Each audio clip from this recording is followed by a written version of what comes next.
I want to tell you one of the greatest secrets of owning a laundromat. One of the greatest secrets in laundromats is how to be super successful with them. And a lot of people don't tell each other, like they won't tell you in the books, they won't tell you in the guru classes, when it comes to real estate, how to be super successful. Hear that? That's the sound of money. You wanna know what the sound of money is? That's it. Ching, ching, ching, ching, ching. Ching, ching, ching, ching, ching. Well, it's time to change out the stopping, Rob. Sometimes I forget to bring the camera with. That's one of the problems I have.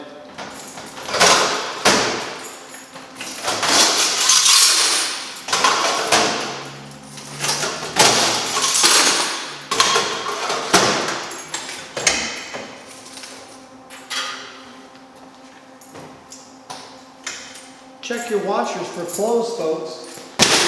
I don't know how many times people leave their clothes in the machine.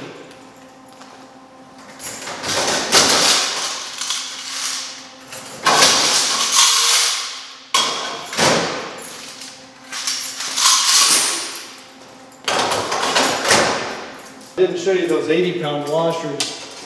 The one I have in here just was slammed. People love those 80-pounders. And the reason is they think bigger's better. They think it washes better. They think they can overload it. They think by overloading it they're saving money. I even had a lady the other day use a stick so she could shove more clothes in it. Never mind, you can't get the door shut, it's leaking in the floor, but I'm going to shove more stuff in it.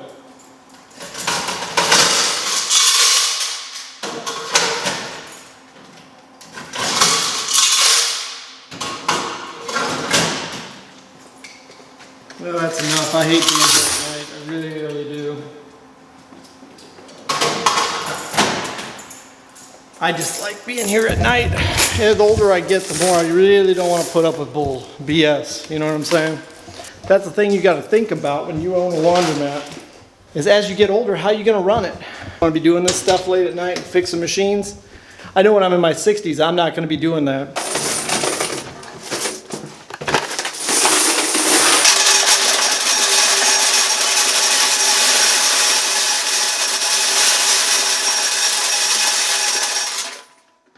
Question every once in a while, would I own the building and the laundromat or just the laundromat? Well, all three of mine, I own the building and the laundromat. Now, like I've told you before, is I grew up with residential, multifamily, commercial real estate as a kid. My parents owned quite a bit of it. They flipped it, they bought it, they fixed it, they built it. They did a little bit of everything. So I like real estate, and here's why. This particular laundromat, this one I built, I have two options for it in the near future. I could either sell the whole thing as a package. When I go to get in my retirement mode, like this property here, I will keep the building. I will keep the infrastructure. I will keep everything I did because it's all brand new. But I'll sell the washers and dryers, the change machine, the soap machine, the folding tables. I will sell that as a package. That's the business. I will sell this business and I will rent this back to somebody. That is my plan kind of at the moment with some of these. My bigger laundromats I'll probably keep and just run, but some of these I won't want to mess with them. I get rental income, I like that. I can control the laundromats in my neighborhood because if you own the other laundromats in your neighborhood and say you still own a couple, who cares if I compete against them because I'm still getting rent money. So when you go into a laundromat, you got to have a plan. Now if you want to rent a space and own a laundromat, that's perfectly fine. There's nothing wrong with that. But when you start out your business, you need to have a game plan of how you're going into it and what your long-term plan is. Maybe like a 5-year plan, a 10-year plan, your retirement plan. You need to plan ahead because if you don't, and all of a sudden one day you get there, you're not prepared. Like me, I have a certain age where literally all my property is paid for. Most of my property already now is paid for.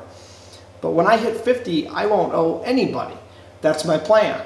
You know, so at 50, I'm pretty much set to do all kinds of neat things. And you're looking at a laundromat, you need to have a plan. You need to know what you want to do with this. Don't just say, ooh, I want to own a laundromat and be rich. That's not how it works. That's not how car washes work. That's not how mini storage apartment buildings, rental houses, none of that works. You have to have your short-term and your long-term plan of what you're trying to accomplish. Otherwise, you're screwed. You're just going to make a few bucks and you'll sell it for next to nothing. You'll put more money into it and it's worth. That's the problem with not having a good plan. We got the gun and knife district laundromat taken care of. Let's go do the nice high-end one. Nobody hears them.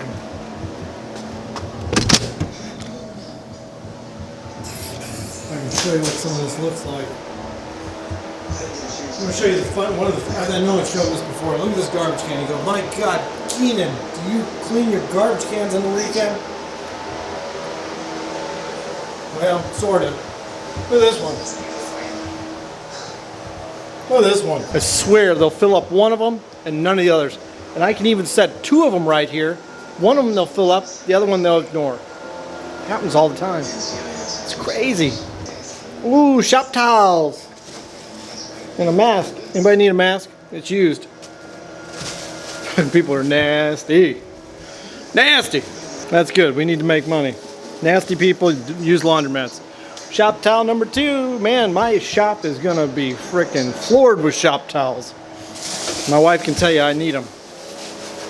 Now, does anybody else on this channel have this problem? Every time I get new clothes, I decide it's time to change oil in the car or something, and I get them all screwed up. Then my wife's just killing me. Got the TV playing here. This laundromat I have has a TV. I don't think that many kids in my son's school even do it. Amazing thing is, I thought for sure that would have been stolen like week number 1. I've owned this laundromat over 13 years and that TV hasn't gone nowhere. I mean, that's crazy, isn't it? I would have bet it would have gone somewhere. I want to tell you one of the greatest secrets of owning a laundromat. I don't know if I've told you this yet. I've alluded to it. See, I changed this thing out midweek, so some of these machines aren't going to have a lot of money in them. So we're going to go to the ones that do. One of the greatest secrets in laundromats is how to be super successful with them.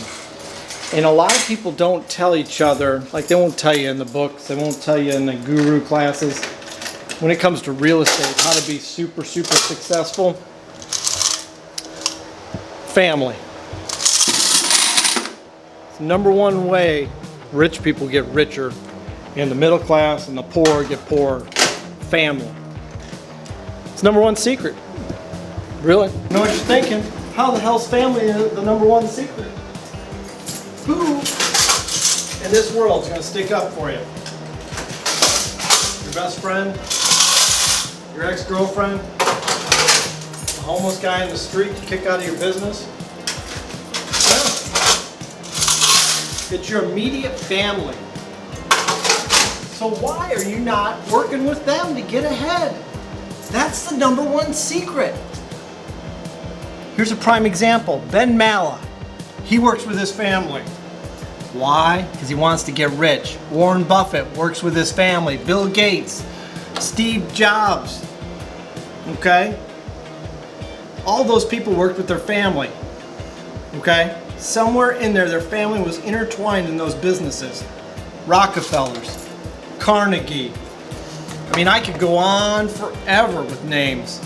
Ford. All these people had family members intertwined in their business somewhere. Because you can trust them. You know they're not going to screw you for the most part. I know you're going to give me, there's going to be the 5 YouTube comments I'm going to get. My family sucks. I got this guy's a shyster. He's a sheenie. I gotcha. But there's somebody in your family that isn't a shyster, that isn't a sheenie that you can trust. I know there is. Now, yeah, they might be older, but they can still work with you. If you think when you're 60 you can't do stuff, you think you're 70 you can't do stuff, my dad was doing stuff till he was 89 years old. My dad was born in 1913. My dad was 66 when I was born, okay? So don't tell me you can't do something at the age of 60. The problem is people get to where they don't do a lot and they get lazy. Not lazy like they're lazy people. It's just if you don't use your body and your mind, it's gonna wear out before you do. It just is. Your time in your life is just you're gonna get to that age where if you retire from a company, a factory, like the old days where people would retire and the next day they would do nothing for months, years, they would age horribly because you're not exercising. Exercising and having a little fun in life is gonna keep you young. I guarantee it. I watched my dad. I watched people in their 50s. I watched people in their 40s talk to my dad and go, Ken, because my dad's name was Ken, how at the age of 70 are you still doing this? He was running a business, flipping houses, buying real estate, buying farms, trying to take care of me, because at the age of 70, I was like 4, okay? At the age of 76, I was 10. They make money, I make money, we work together. That is the #1 secret that the rich people don't tell you. Just like YouTube. Why do you think people that collaborate are so successful on YouTube? Because you work together. You are not going to get rich alone, folks. Just ain't gonna happen. So quit kicking your family to the curb. Start figuring out how to get ahead. I'm going to tell you another trick about your family is everybody has a specialty. Now there's another lesson I've learned from all the people I've hung out in my life with. Most of them were bankers, lawyers. When my parents would buy in real estate a lot, they would take me along as a kid. Ironically, I would be playing on the floor of the bank president's office and I'd be playing with my toy tractors. Every so often these people would break out of their conversations and they'd say, hey, let's teach your kids some of this.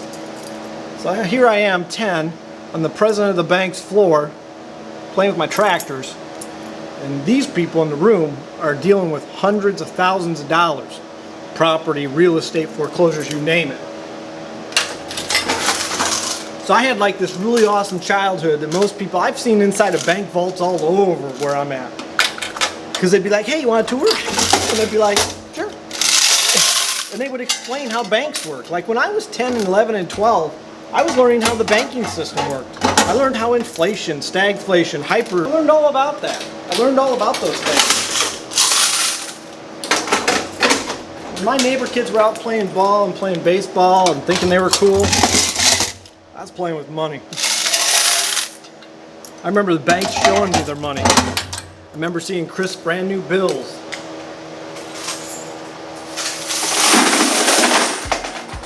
So that takes me to this point. What's the second most important thing that I was ever taught? You want to get rich, you want to get really rich, here's the secret, the second secret. Solve a problem. That's all it is. Think about it. Every business solves a problem. The bigger the problem that you solve, the more money you will make. But Amazon, how to get stuff on the internet to people's houses. He solved that problem. He's making millions. We just lost light. Look at that, the power went out. Now it's a timer. So that's my other one, is to solve a problem. The bigger the problem you solve, the more money you're gonna make. Just like plowing somebody's driveway. You solving a problem. They can't get out of the driveway, they got snow, you're gonna make money.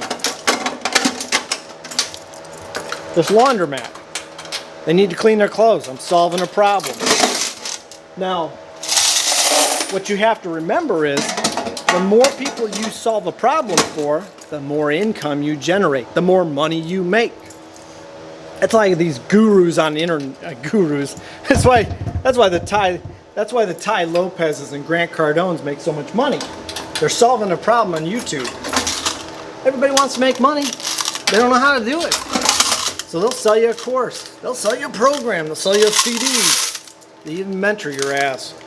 Then you can buy their t-shirts, their mugs, and all that shit. You can 10x everything, right? That's what they're doing. They're solving your problem, making themselves rich. That's how it works, folks. Microsoft figured it out. Apple figured it out. Tesla's figuring it out. Just got to solve a problem. Hate to tell you it's that simple, but it really is. In life, you need to break down these mountains into molehills, and then you'll start getting going. Don't overthink things. Don't think it's too hard where you can't do it. Frick, I'm not even that bright and I'm making money. Ziploc, when you need to keep your money fresh. I'd like to thank Ziploc for sponsoring this video, because you know what? A 1 gallon bag is just perfect for about 3 G's to go to the bank. and it keeps it fresh. That way, when the bank gets it, it still has its freshness, and you're not getting docked because you have unfresh money. Ziploc, when you need to keep it fresh. All right, well, that's the end of the video. Sorry, there's nothing else. I got nothing. I showed you 2 laundromats. I gave you 2 big pieces of advice. I showed you money. I can't imagine what else you want to see. Take it easy, be safe, and see you next time. Hope you liked the video. Catch you later.